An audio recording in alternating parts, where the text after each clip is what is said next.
Hello everyone, welcome to Kaushalam. आज हम बात करने जा रहे हैं एनआरआई टैक्सेशन के बारे में। NRI means non resident Indians, और उनका टैक्सेशन कैसे होगा इनकम टैक्स में, उनके टैक्स से रिलेटेड क्या रूल्स हैं, कौन सी उनके लिए इनकम टैक्सेबल है, कौन सी नहीं, क्या टैक्स रेट्स होंगी और कैसे कंप्यूटेशन होगी, क्या डिडक्शंस एनआरआईज को मिलेंगे नहीं मिलेंगे, क्या इंडिया के बाहर उनकी जो इनकम उन्होंने कमाई है वो टैक्सेबल होगी नहीं होगी, इंडिया में जो इनकम कमाई है वो टैक्सेबल होगी कि नहीं होगी, टैक्स रेट्स क्या इनकम के लिए अलग अलग हैं। ये सभी बातें आज हम इस इंफॉर्मेटिव वीडियो में करने जा रहे हैं। एनआरआई को इंडिया में टैक्स करने के लिए सबसे पहले ये जरूरी है कि हम उसका रेसिडेंशियल स्टेटस चेक करें। रेसिडेंशियल स्टेटस इसलिए चेक करना जरूरी है क्योंकि वहां से हम डिसाइड कर पाएंगे कि कोई इंडिविजुअल इंडिया के लिए नॉन रेसिडेंट है या रेसिडेंट है। क्योंकि अगर वो रेसिडेंट है तो रेसिडेंट की ग्लोबल इनकम इंडिया में टैक्सेबल होगी। मींस अगर आप इंडिया के रेसिडेंट हैं तो आपने इनकम कहीं भी कमाई, चाहे इंडिया में चाहे इंडिया के बाहर, आपको टैक्स इंडिया में देना होगा उस इनकम पर। लेकिन अगर आप नॉन रेसिडेंट हैं तो आपने जो इनकम इंडिया के बाहर कमाई है उस पर तो इंडिया आपसे टैक्स नहीं लेगा, इंडिया की गवर्नमेंट आपसे टैक्स नहीं लेगी।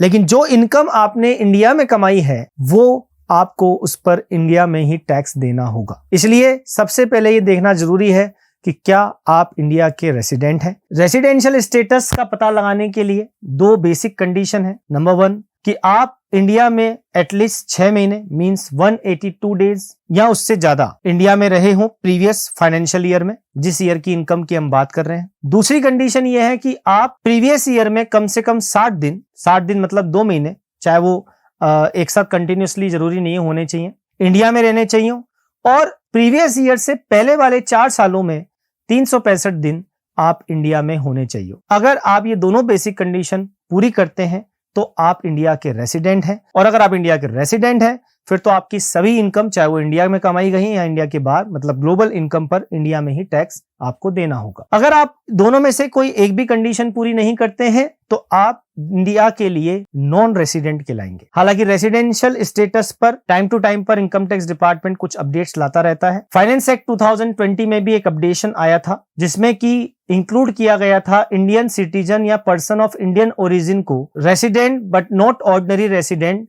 की डेफिनेशन में। यदि उनकी टोटल इनकम जो इंडिया में उन्होंने कमाई है फॉरेन इनकम के अलावा 15 लाख या उससे ज्यादा हो, 120 दिन से ज्यादा वो इंडिया में हो, या फिर 365 दिन वो इंडिया में हो पिछले 4 प्रीवियस फाइनेंशियल ईयर में, तो इस केस में भी आप इंडिया के ऑर्डिनरी नहीं लेकिन नॉट ऑर्डिनरी रेसिडेंट बन जाएंगे, और जो टैक्सेशन प्रोविजन है आपके वो आपको यहां पर इंडिया में टैक्स अकॉर्डिंगली देना होगा। फाइनेंस एक्ट 2020 में एक अमेंडमेंट और आया था जिसमें आपको डीम्ड रेसिडेंट मान लिया जाएगा इंडिया का, और वो अमेंडमेंट ये था कि अगर आप इंडिया के सिटीजन हैं और 15 लाख रुपए से ज्यादा आप इंडिया में या इंडियन सोर्स से कमाते हैं और आपकी इनकम इंडिया के अलावा किसी और कंट्री में टैक्सेबल नहीं है तो आप इंडिया के रेसिडेंट मान लिए जाएंगे, डीम्ड रेसिडेंट। ठीक है, और उस केस में फिर आपको इंडिया में टैक्स देना होगा। अब अगला क्वेश्चन हमारे पास यह है कि आपने जो इनकम अब्रॉड में कमाई है क्या उस पर टैक्स इंडिया में लगेगा। तो जैसा मैंने आपको कहा आपके रेसिडेंशियल स्टेटस पे डिपेंड करेगा। अगर आपको एनआरआई का स्टेटस मिलता है, मतलब आप प्रीवियस ईयर में जिस ईयर आपने इनकम अर्न की है उस ईयर में आपका रेसिडेंशियल स्टेटस इंडिया में है तो आपको चाहे इनकम आपने इंडिया में कमाई चाहे इंडिया के बाहर, उस पर टैक्स इंडिया में देना होगा। और अगर आपका रेसिडेंशियल स्टेटस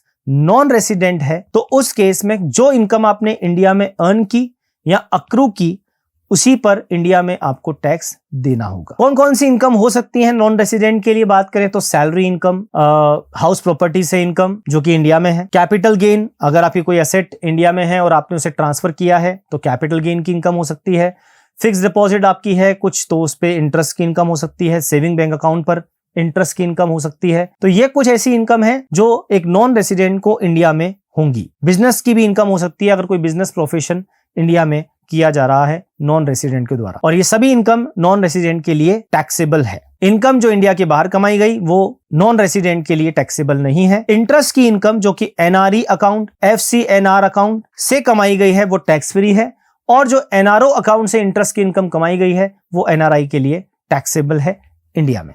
अब अगला क्वेश्चन ये आता है, क्या एक नॉन रेसिडेंट को इनकम टैक्स रिटर्न फाइल करने की रिक्वायरमेंट है? तो जी आपको बता दें, इसमें बिल्कुल रिक्वायरमेंट है। चाहे आप एनआरआई हो, चाहे आप इंडियन रेसिडेंट हो, इनकम टैक्स रिटर्न आपको हमेशा तब फाइल करनी है जब आपकी इनकम 2.50 लाख से ज्यादा है। मतलब 2.5 लाख रुपए से ज्यादा अगर आपकी इनकम है तो आप इनकम टैक्स रिटर्न फाइल करने के लिए लायबल हैं, चाहे आप रेसिडेंट हैं, चाहे आप नॉन रेसिडेंट है। चलिए इसको समझते हैं एक एग्जांपल के थ्रू। लवीना जो कि यूके में है, इंडियन सिटीजन है, वहीं काम करती हैं, जॉब वहीं करती हैं। अब उन्होंने जब अपना फॉर्म 26 AS देखा ऑनलाइन तो उन्हें पता चला कि 20,000 TDS के रूप में उनका डिडक्ट हो चुका है। उसकी एंट्री उनको दिख रही है। क्या वो इस TDS को वापस ले सकती है? क्या उसकी और इनकम इंडिया में टैक्सेबल होगी? इस एग्जाम्पल में हम इसी की बात करेंगे। तो 30% उसका TDS डिडक्ट हुआ है इंटरेस्ट की इनकम पर जो उसे NRO अकाउंट से हुई है। इसके अलावा लवीना की इंडिया में कोई इनकम नहीं है। चलो अगर कोई और इनकम नहीं है तो फिर तो शायद वो टैक्स के दायरे में नहीं आएगी। अब क्वेश्चन ये है, डज लवीना हैव टू पे एनी टैक्स इन इंडिया? क्या लवीना को कोई टैक्स देना है इंडिया में? और क्या उसे रिटर्न फाइल करनी जरूरी है? तो देखो, टैक्स पे करना है कि नहीं करना ये डिपेंड करता है कि आपकी इनकम बेसिक एग्जेम्पशन लिमिट से ज्यादा है क्या। और उससे पहले ये चेक करेंगे क्या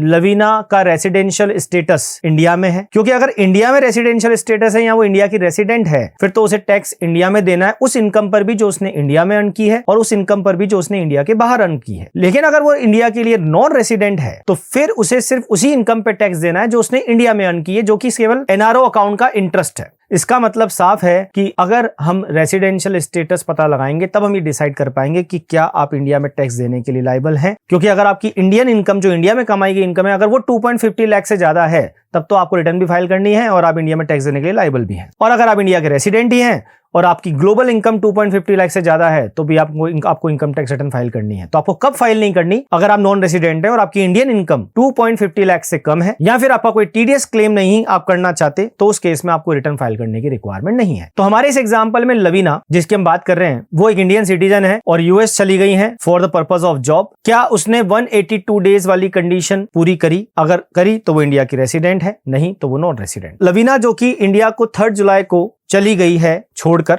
जॉब पर्पस के लिए और 1 अप्रैल 2021 से फाइनेंशियल ईयर स्टार्ट होता है तो 1 अप्रैल से लेकर 3 जुलाई तक वो इंडिया में थी। क्या इस पीरियड का टोटल काउंट 182 से ज्यादा होता है, 182 डेज से ज्यादा होता है? नहीं।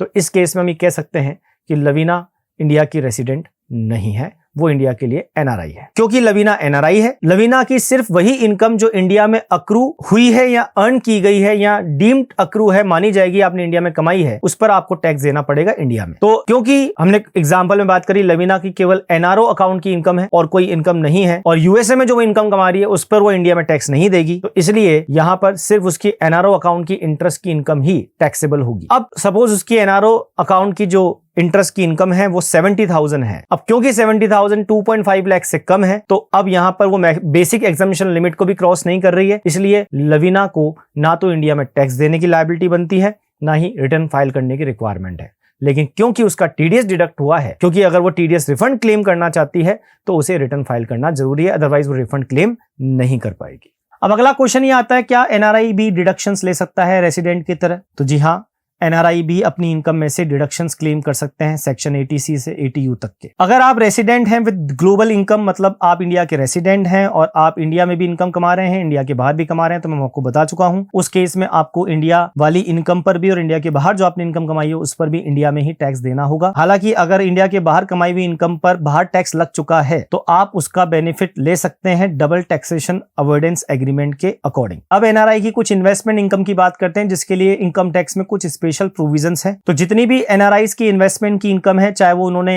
इंडियन कंपनी के शेयर्स में पैसा लगा के इन्वेस्ट किया है और उन्होंने डिबेंचर्स में किया है या डिपॉजिट्स कराई हैं बैंक में या कंपनीज में, या कोई और सिक्योरिटी उन्होंने गवर्नमेंट की खरीदी और वहां से उन्हें कोई इंटरेस्ट डिविडेंड की इनकम होती है, तो उस केस में वो इनकम उनके लिए 20% की रेट से टैक्सेबल है और इस केस में उन्हें इनकम टैक्स रिटर्न फाइल करने की भी रिक्वायरमेंट नहीं है अगर उनकी इस इनकम पे टीडीएस डिडक्ट हो चुका है। तो मैं बात कर रहा हूं केवल स्पेशल प्रोविजन जो हुए इन्वेस्टमेंट इनकम के बारे में, वहां ही लिखा हुआ है कि अगर आपकी इनकम पे टीडीएस डिडक्ट हो चुका है तो आपको रिटर्न फाइल करने की रिक्वायरमेंट नहीं है, आपकी इनकम पर 20% टैक्स लगेगा जो कि टीडीएस के तौर पर पहले ही आपका डिडक्ट हो जाएगा। बात करें टैक्स स्लैब्स की, तो टैक्स स्लैब बिल्कुल वैसे ही है जैसे रेसिडेंट के लिए होते हैं वैसे ही नॉन रेसिडेंट के लिए है। नए टैक्स स्लैब्स के हिसाब से आपकी इनकम जिसमें आप कोई डिडक्शंस क्लेम नहीं करना चाहते, 2,50,000 तक आपको कोई टैक्स नहीं देना, 2 लाख से 5 लाख तक आपको 5% टैक्स देना है, 5 लाख से 750 पर आपको टैक्स देना है 10%, उसके बाद 750 से 10 लाख पर 15%, 10 लाख से 12.50 लाख तक आपको टैक्स देना है 20%, 12,50,000 से 15 लाख तक आपको टैक्स देना है 25% आपकी इनकम को, और 15 लाख से ऊपर 30%। तो ये slab rate same Indian resident individual के लिए भी एप्लीकेबल है, वही सेम यहाँ पर एप्लीकेबल है नॉन रेसिडेंट्स के लिए। इसी तरह हम बात करते हैं एग्जिस्टिंग इनकम टैक्स स्लैब की। जो एग्जिस्टिंग इनकम स्लैब है, जो नया स्लैब था, उसके अलावा जो चल रहा था और जो लोग अभी भी चल रहा है, क्योंकि आपके पास ऑप्शन होता है कि आप नए टैक्स स्लैब को सिस्टम को अडॉप्ट करें या फिर आप पुराने जो एग्जिस्टिंग चल रहा है उसी को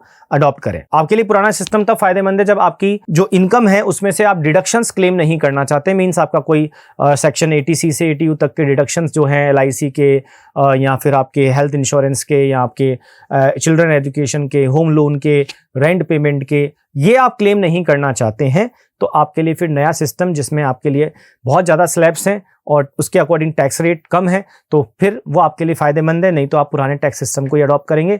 और इसी तरह अगर आपको सेक्शन 87A की रिबेट चाहिए तो भी आपको पुराना सिस्टम ही अडॉप्ट करना फायदेमंद रहेगा। अब बात करते हैं पुराने टैक्स सिस्टम की, तो अप टू 2,50,000 आपकी इनकम पे कोई टैक्स नहीं है, 2,50,000 से लेकर 5 लाख तक आपकी इनकम पर 5% टैक्स है, 5 लाख से ऊपर 10 लाख तक की इनकम पर 20% टैक्स है। और यहीं से फर्क बनता है, आप देखते होंगे पुराने और नए सिस्टम में। पुराने सिस्टम में 5 से 7.5 लाख का टैक्स है, फिर 7.5 लाख से 10 लाख का एक और स्लैब है, तो उसमें टैक्स रेट्स भी कम है, 7.5% और 10% की टैक्स रेट्स हैं, यहाँ सीधा 20% की टैक्स रेट है। तो ये उसी के लिए फायदेमंद है जिसके इनकम कहीं ना कहीं, जिनके डिडक्शंस बहुत कम है, मतलब जिनकी इनकम 10 लाख से बहुत ज्यादा है। इसी तरह 10 लाख से ऊपर इस सिस्टम में 30% टैक्स लगेगा। इसी तरह आपकी इनकम पे सरचार्ज भी लगेगा, चाहे टैक्स सिस्टम पुराना हो चाहे नया हो। अगर आपकी इनकम 50 लाख रुपए से ज्यादा है तो आपको सरचार्ज देना है 10% आपके इनकम टैक्स का, नॉट ऑफ योर इनकम। आपके इनकम टैक्स की लायबिलिटी जो बन रही है स्लैब रेट से जो कैलकुलेट हुई है उसका 10%। इसी तरह अगर आपकी इनकम 1 करोड़ से ज्यादा है तो फिर ये सरचार्ज की रेट 15% होगी।